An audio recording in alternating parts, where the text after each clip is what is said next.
Welcome back to the B-Sides of Sports Breakdown. Today we are doing Game 1 of the Sixers-Celtics series. Obviously a great one. No Embiid. Sixers still managed to power through and get the win.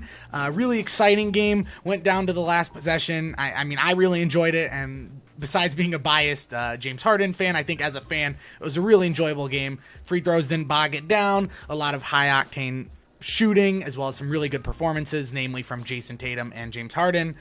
So Wilson, what were your just kind of first takeaways for this start to what is set to be, I think, a really climactic series in the Eastern Conference? Yeah, what an incredible series it looks like we're going to have here. Obviously, it's been well documented, and the media has made a big deal about kind of the historical context of this matchup. They've matched up so many times, and over recent history, obviously, the Celtics have kind of run over the Sixers. So, in a game without Embiid, Celtics at home, it really looked like the Celtics would and rightfully should be the favorites going into the game. So, coming out in that first half, what was super obvious to me, apparently, early on was the fact that both of these teams were super rested, and I think it showed offensively. The offenses were so fluid, guys had their legs, everyone was hitting shots, and I think in turn we saw the rush show up on the defensive side on the ball. Some of the rotations were a little slow, players not up to game speed, and the crazy stat was there were no free throws until the final minute of the first half, and the score obviously was indicative of super smooth running offense. I think both coaches in that halftime locker room were probably super upset about how the defenses were performing, but I think that kind of was that rust versus rest kind of give and take of the rust really showed defensively, the rest showed offensively. With no Embiid out there, the Celtics were super dominant in the paint. I think it was 40 first half points in the paint, which is just absolutely absurd for a team that normally does not do a heavy load of their damage down low in the paint. And for the Sixers, it was Mr. Do-It-Everything, D'Anthony Melton, that really kept them afloat. Those 5 first half threes, in addition to what obviously we saw Harden was doing offensively, were super key to the Sixers being able to stick around. 66-63 and a halftime score of a second round playoff game in the Eastern Conference is not what I expected to see. So just incredible, hustle offensively. The shooting splits were incredible, but I think when we transition over to the second half of the game, you saw the team start to lock in a lot more defensively. The game started slowing down. There were a lot more fouls, and in turn, I think what it allowed these teams to do was start relying on their ISO ball. And that's really where we saw Harden and kind of the 76ers offense thrive down the stretch. They were really able to exploit some of the mismatches. I really liked having Sam Hauser out there for a little bit of time. I think that's a matchup Harden really liked. And then obviously just huge plays down the stretch. But again, I just go back to, I think we saw offense heavy in the first half, and then the defense is locked in, and the Sixers were just able to get stops when it mattered the most. Yeah, and the first half looked like a whole Cavaliers-Knicks game as of last week. So, it was just crazy to see I think it was the lowest scoring game of the season, and then one of the higher scoring halves of at least recent memory, and especially, like you said, the playoffs. And the scoring, I think, really, to me, showed one of my big issues with the Celtics, and that's in games the Celtics struggle or are struggling to have the next step and to win is coming from the guard position. Now, Marcus Smart, some people love him, some hate him. I've always just kind of leaned more in the camp of I think he's overrated. A lot of his defense, I think, is performative rather than what actually impacts the game. You hear about him more than you see him sometimes, which I don't think that's what you want. I think of a lot of guys like OG Anunoby, I think is a way better defender, but you just don't hear about him because what he does is quiet. Marcus Smart's very flashy. He's always on the ground and etc., which again plays to his benefit in a game where a lot of fouls are being called. But in one where it isn't, it really exposes their guard defense. And Derek White, I think, is a fantastic defender. Most block shots from the guard position, as well as most closeouts, but still they struggle to guard guards in big games, and that's where you saw 88 points for the Sixers came from guards of their 119. That's absurd. And if you look at the Hawks-Celtics, the 2 Hawks wins, all of their guards combined for either 50 or more points or 70 or more points in the second game. So again, I'm not saying it's all Marcus Smart's fault. Obviously, Derek White only scoring 4 points as a starter, that hurts. Jaylen Brown only shooting the ball 10 times despite shooting 80% from the field. That hurts. But regardless, I think, Harden, Maxey, and Melton are all very talented. They can score from anywhere. And so if you aren't going to play legitimate defense and going to rely on fouls or, like I said, very performative defense that especially Marcus Smart relies on, I just don't think this series is for you because Harden is just as performative on the other end. So to me, this really looks like I still think the Sixers have a really good chance to win this series, but they have to have an answer to the tandem of Melton, Maxey, and Harden, or they're going to score. I really think they could score 70, 80 every single game of this series. Yeah, and your point about the Celtics guard defense is really interesting, in particular because you mentioned Smart, Melton, and White usually get a very good reputation for how they are defensively, and to me it was kind of a little bit of an ironic twist here. I think going into the series with a healthy Embiid, the advantage for the Sixers was going to be the post play down low. Obviously, if Harris is able to switch on to some of those smaller guards or even some of the forwards, he has a really nice post game, and then obviously we know what Embiid can do. I think it was kind of shocking to see that the Celtics weren't able to adjust to understanding that the 76ers had to be guard-centric in this game. It's almost like they didn't know that Harden was capable of scoring 30+, that Maxey was able to turn the quarter so quickly down low, and that Melton was a shooter.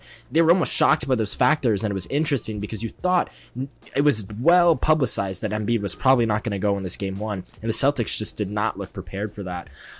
Again, I go to some of these 76ers overall takeaways. I do want to hone in on James Harden for a moment. It was incredible the way that he was able to flip a switch. And I'm not going to lie, I've been a Harden skeptic for a lot of, my time following the NBA. And over the last couple of years, particularly these last two, you've actually been the guy that's really kind of flipped me on Harden.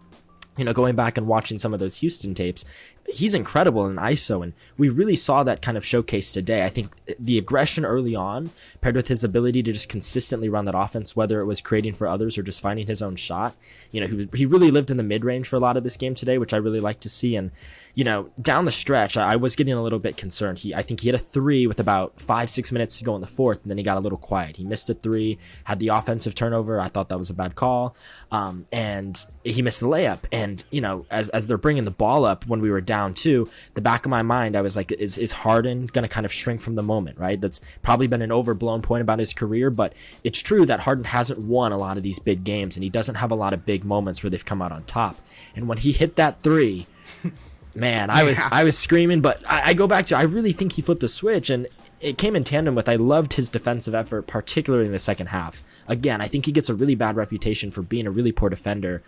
I think part of it's the 76ers culture, right? PJ Tucker's a dog out there. And even, Maxey's not the greatest defender, but he shows great heart. Same for Harris.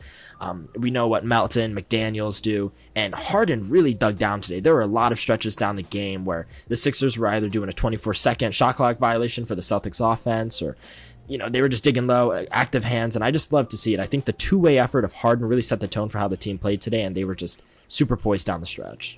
Yeah, well, and I think also, like you said, I know Harden got cold defensively in the fourth, but in that last game, Harden with around 26 seconds on the shot clock, just dribbling out the timer, the decision to not double team him was especially strange to me. I get that he's cold, but you switch Al Horford onto him, and Horford's a great player. I really think he's an underrated part of the Celtics' success, but I'm sorry, one of the most talented ISO ball players of our era. I think the most talented ISO ball player maybe ever. And you put him one-on-one with a center in his 30s. And again, like I said, good defender, but just crazy to me that you don't force a double. And I know that there are other players who are making shots, but a lot of that came from Harden shooting over 50% from the field. So I just really, again, this was not a very Celtics game. And I think they've had a lot of these recently, of these just uncharacteristically, like you said, not being prepared for all of the guard-centric offense when Joel Embiid was out. And that decision to not double team, as well as Marcus Smart getting the ball in the last possession, and then driving and trying to kick underneath. Really down the stretch, just some, real head scratchers as far as what the team did, in my opinion. Absolutely. And I guess with that, the final thing that I wanted to touch on was really kind of looking at these rotations. Both teams played about 8-9 players tonight. With Embiid, I think the Sixers do go 4 deep into the bench. Obviously, Reed was really pushed into a spotlight role today, and he did incredible. Those free throws down the stretch, you love to see it from a young man. Super poised, hadn't been in a lot of big games, came out of DePaul. But I digress there. The rotations I thought were really important. The Celtics, what struck out to me was they don't really have a lot of forward depth, right? They play Grant Williams and Sam Hauser. I don't think Hauser can stay on the floor in this series. I really think he's going to get exposed defensively. And if he's not going to provide them with anything offensively, I don't think he should be out there because I think that's going to hurt the Celtics. In terms of what the Sixers are doing, the one thing I thought they could have done better today, and I think Doc touched on it a lot, defensively, they needed to get back in transition better. Those first 10 seconds is what the broadcast kept honing in on. The Celtics in that first half were just able to get out, even off of made baskets. They're running it down the Sixers' throats. And, Brown is so good downhill. Tatum's so good downhill. The Sixers got to get back. And then in turn, on the other side of the ball, a lot of these Celtics drivers, whether it's Tatum, Brown, Smart, even White at times, when they're getting into the paint and they're driving, they hit the ground a lot.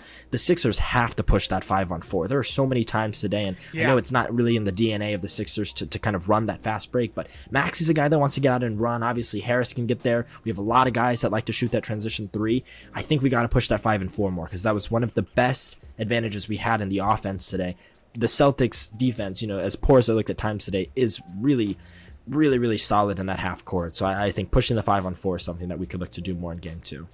Yeah, no, I agree. And I think even Reggie Miller said that he was surprised at the lack of tempo, especially late in the game against the Celtics.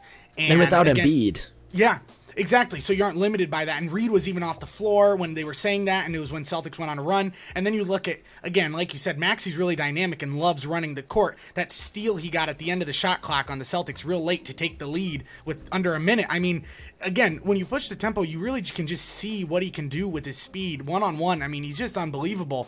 And then also, I didn't even know who Sam Hauser was. I'll be honest, I had to look up. When I saw him come in, I was like, is that Gordon Hayward? Like, I was like, he does not play for them anymore. And so I had to look it up. And so I was doing some Googling late in that game when I shouldn't have been.